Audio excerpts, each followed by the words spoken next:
Hello दोस्तों, कैसे हैं आप सब। हमारी कहानियाँ देखने के लिए हमारे चैनल को सब्सक्राइब कीजिए और हाँ, बेल आइकन दबाना मत भूलिएगा। यह कहानी एक छोटे से गांव सुंदरपुर की है। इस गांव में सोहम नाम का एक गरीब किसान रहता था। उसकी पत्नी अलका भी उसे साथ खेतों में काम कराती थी तथा उसकी इकलौती बेटी अनुष्का 10वीं क्लास में पढ़ती थी। इस गांव में लड़कियां 5वीं क्लास से ऊपर नहीं पढ़ती थी, क्योंकि इससे ऊपर पढ़ने के लिए गांव से 7 किलोमीटर दूर हाई स्कूल में जाना पड़ता था। गांव की लड़कियों की शादी कम उम्र में ही हो जाया करती थी। ये कहानी उसी गांव में रहने वाले 14 वर्षीय अनुष्का के संघर्ष की कहानी है। अलका अपनी बेटी अनुष्का से कहती है, बेटी आटा खत्म हो गया है, साइकिल पे गेहूं ले जा और पिसवा के ले आ। ठीक है माँ। उसके बाद अनुष्का साइकिल पर गेहूं रखकर ले जाती है और थोड़ी देर बाद गेहूं पिसवा कर घर ले आती है। साइकिल पर स्वयं से अधिक भार की बोरी लिए अनुष्का आंगन में लगभग बोरी को धकेलते हुए रोष भरे शब्दों में बोली, अम्मा अब से इतना मुंह भर के गेहूं मत दिया करो। पता भी है चक्की पर सबकी कितनी हुज्जत करनी पड़ती है। उठाकर साइकिल पर चढ़वाने के लिए लोग हंसी भी करते हैं कि पूरे गांव का आटा बनवाने का इरादा है क्या। अच्छा अब नहीं दूंगी, ले पहले पानी पी ले थोड़ा सा, गुस्सा और थकान दोनों कम होगी। अलका की बात पूरी भी नहीं हुई कि पड़ोसी की काकी आ गई। अनुष्का को देखते ही बोली, अरे अनुष्का की अम्मा, तू और तेरा मर्द न जाने अपनी बिटिया को क्या बनाना चाहती हो। आखिर है तो लड़की जात ही, इसे लड़कियों की रहन सहन सिखाओ। कल को ससुराल जाएगी तो क्या करेगी वहाँ। ऐसे मर्दाना कपड़े पहनकर मोहल्ले में घूमना शोभा देता है क्या। मर्दों का काम मर्दों को ही शोभा देता है। कल को कुछ ऊंच नीच हो गई तो बस माथा पीटते रह जाओगे। काकी बात को पूरा कर दी इससे पहले ही अनुष्का बीच में बोल पड़ी, अरे काकी, मैं बिना काम के मोहल्ले में थोड़ी न घूमती हूँ। फिर क्या गुनाह कर दिया जो बाबा की थोड़ी सी मदद कर दी। और कौन से शास्त्र में लिखा है कि महिलाएं सिर्फ चूल्हा चौका ही कर सकती है। मुझे तो घर के काम भी आते हैं। हाँ, एक बात और, मर्दों के कपड़े पहनने में क्या बुराई है। उसमें कांटे लगे होते हैं क्या जो लड़कियों के पहनने से चुभने लगे। हाँ, ये बात अलग है कि कुछ लोगों को जरूर चुभने लगते हैं। अनुष्का का इतना बोलना था कि अलका की हंसी निकल गई, जो काकी को बर्दाश्त न हुई और बोली, हम तो तेरा भला ही चाहते हैं, बाकी बर्बाद करो अपनी बिटिया को, पर हाँ, इसकी छींटे हमारे घर तक नहीं आनी चाहिए। अनुष्का तो अभी तक बात को मजाक में ले गई, पर अब उसे बर्दाश्त न हुआ। वो गुस्से में बोली, काकी आप जो बोली सब ठीक है, अब आप जब जाने लगो तो बाहर का किवाड़ लगाती जाना। अब तो काकी के तानों में और बढ़ोतरी होती गई। ये देखो, बाप खेतीहर किसान और बेटी के ठाठ फौजियों वाले। आपके मुंह में घी शक्कर काकी। काकी गुस्से पर बड़बड़ाते हुए वहाँ से चली गई।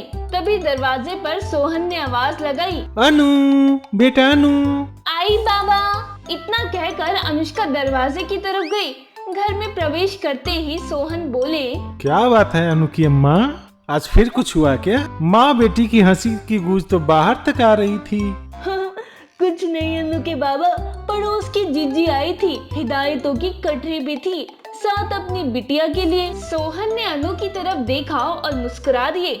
उसके बाद सोहन सिंह नाश्ता करने लगे। नाश्ता करने के बाद बोले, बिटिया अभी तो 10वीं कक्षा में पढ़ रही है, ये निकल जाए तो बस करना है। अब आगे क्या और कैसे करना है मुझे भी नहीं पता। और फिर 5 कोस दूर साइकिल चला के जाना होता है, आते आते शाम हो जाती है, जो कि ठीक नहीं है। बिटिया जमाना बहुत खराब है, और आगे पढ़ के करेगी भी क्या तू। इतना तू तो होनहार है, सब कुछ तो तुझे आता ही है। क्या हुआ बाबा, आप ज्यादा पढ़े नहीं तो मैं सब संभाल लूंगी। शाम हो जाती है तो क्या करे बाबा, जैसे अभी तक गई थी आगे भी वैसे ही जाऊंगी। जब कदम नहीं बढ़ाऊंगी आगे तो कैसे निकलूंगी। और आप भरोसा रखो बाबा, जहाँ चाह होती है वहाँ राह होती है। बस आप दूसरे लोगों की बातों में मत आना। अनु मुस्कुराती हुई गलबैया बाबा के गले में डाल दी और बोली, मेरे मर्दों वाले कपड़ों पे सबको इतराज है ना बाबा। देखना, एक दिन मर्दों वाले कपड़े पहनकर ही अपना नाम लिखवाऊंगी। अच्छा बस बहुत हो गया समझना, एग्जाम भी तो पास में ही है। अनुष्का रोज सुबह घर का सारा काम करके साइकिल से स्कूल पढ़ने जाती थी। चूँकि विद्यालय दूर था इसलिए अनुष्का जल्दी ही निकलती थी। आसपास के इलाके में शायद यही इकलौती लड़की थी जो इतनी दूर जाके पढ़ाई करने का जज्बा रखती थी। उसके इस जज्बे का रंग उसकी 10वीं के परिणाम ने दिखा दिया, जो आज तक उस इलाके के लड़कों ने नहीं किया, उसने कर दिखाया। अब तो मानो अनुष्का को अपने सपनों के लिए पंख मिल गए थे। उसकी इस सफलता से कुछ लड़कों में रोष भी था। एक दिन अनुष्का की किसी बात पर गांव के ही एक लड़के से बहस हो गई और अनुष्का ने उसे जोर का थप्पड़ रसीद दिया। उसे भी पता था कि ये थप्पड़ उस पर भारी पड़ सकता है, पर अब तो आग में घी पड़ ही चुका था। अब तिल मिलाया लड़का और उसका मित्र रोज अनुष्का को सबक सिखाने की फिराक में रहने लगे। अनुष्का भी सतर्क रहने लगी थी, पर अनहोनी को सतर्कता कहाँ टाल पाती है। एक दिन स्कूल से आते समय पहले ही घात लगाए दोनों लड़कों ने उसे घेर लिया और लड़का बोला, उस दिन तो तूने थप्पड़ मार दिया, आज तुझे मजा चुकाता हूँ। बहुत झांसी की रानी बनी फिरती है ना तू, फौज में भर्ती होना ना तुझे। दोस्त इसकी साइकिल तोड़ दे, तभी पता चलेगा कि बदला क्या होता है। उस लड़के का दोस्त अनुष्का की साइकिल तोड़ देता है और लड़का अनुष्का को 2 थप्पड़ लगा देता है और कहता है, आज तू बचकर कहाँ जाएगी, चल भाग, जितना भागना है। उसके बाद अनुष्का भागने लगती है। पीछे पीछे दोनों लड़के दौड़ने लगते हैं। अनुष्का ने भरसक प्रयत्न किया खुद को बचाने की, पर 2 लड़कों के सामने उसकी हिम्मत परास्त सी हो रही थी। लेकिन अनुष्का का दिमाग तो अभी भी उसका किसी वीर योद्धा की भांति नीति बना रहा था। अवसर पाते ही अनुष्का ने पीछे मुड़कर उस लड़के को जोर से एक लात मारी। वह लड़का वहीं पर गिर गया तथा दूसरे लड़के की आंख में जेब में रखी मिर्ची की पुड़िया दे मारी और हिरने की तीव्रता से वहां से भाग निकली। सुबह तक ये खबर गांव में आग की तरह फैल गई। उसके घर लोगों का आना जाना बढ़ गया। सहानुभूति कम, हिदायतें व शिकायतें अधिक थी। अरे मैंने तो पहले ही कहा था, लड़की जात सफेद कपड़े जैसी होती है, जरा सी भी लापरवाही की मैल झलक जाता है। माना कि आज ये बच गई, फिर भी कितनी बड़ी बात है। 2 लड़के इसकी इज्जत से खिलवाड़ करने वाले थे। लो अब पूरा हो गया पढ़ाई का शौक, अब बैठो घर। ऐसे ही ना जाने कितनी ही बातें और ताने अनुष्का सुने जा रही थी कि अचानक उसके स्कूल के लिए तैयार होकर निकलती है। देख सबका मुंह खुला रह गया।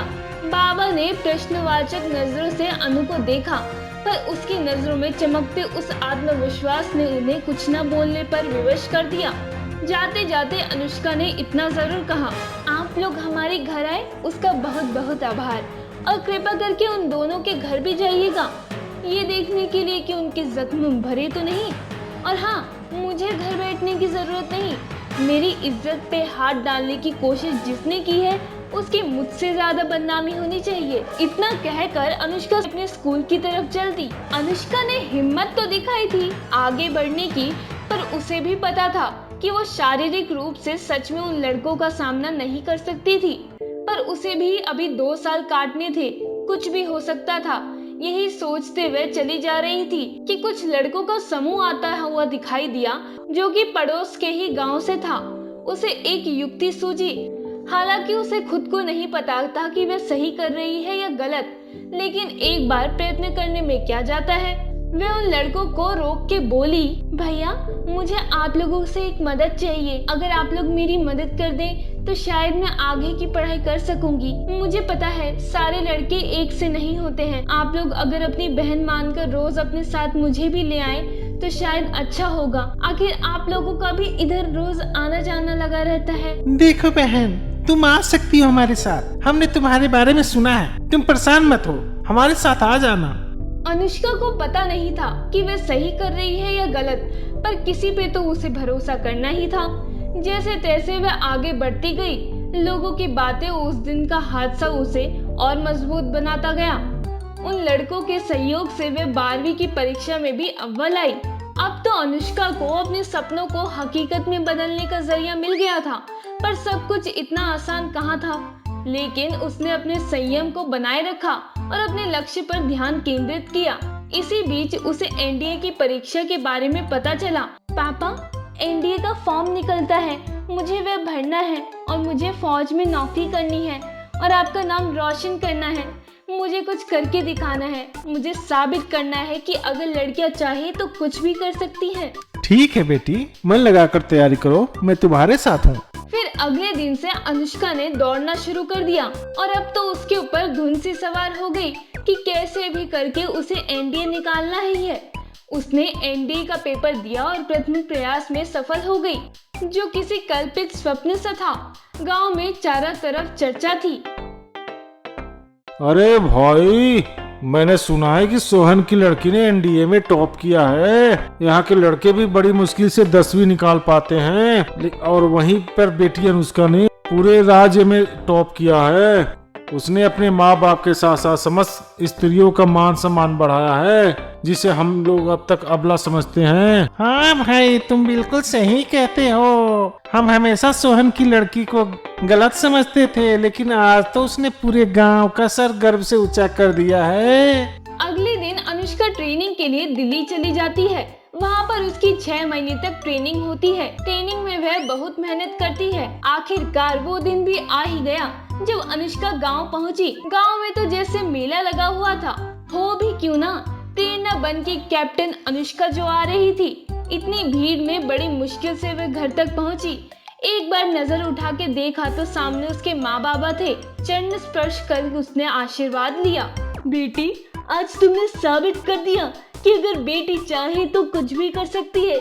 मुझे गर्व है तुम पर। भगवान ऐसी बिटिया सबको दे। वहीं पर वह दोनों लड़के भी थे। अनुष्का को देखते ही उसके पैरों में गिर पड़े और बोले, हमें माफ कर दो बहन, हमसे बहुत बड़ी गलती हो गई थी। मैं तुम्हें तभी माफ करूंगी जब तुम दोनों कसम खाओगे कि आज के बाद तुम कभी किसी लड़की को नहीं छेड़ोगे और जीवन में कुछ अच्छा बनकर दिखाओगे।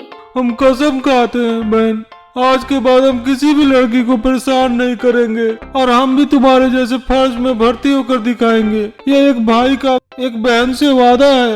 आज वही लोग जो उसमें तानों की बौछार करते थे, उनकी प्रशंसा में जुबान नहीं थक रही थी। पड़ोस वाली काकी देखकर मुस्कुरा उठी और बोली, देखो, आज एक खेतीहर किसान की बेटी के ठाट कैप्टन से भी कहीं ऊपर हैं। आज अनुष्का के माँ बाप काफी गर्व महसूस कर रहे थे। दोस्तों, अगर आपको ये कहानी पसंद आई हो तो हमारे चैनल को सब्सक्राइब कर ले, बेल नोटिफिकेशन दबा ले और कमेंट करके जरूर बताएं कि आपको ये कहानी कैसी लगी। धन्यवाद।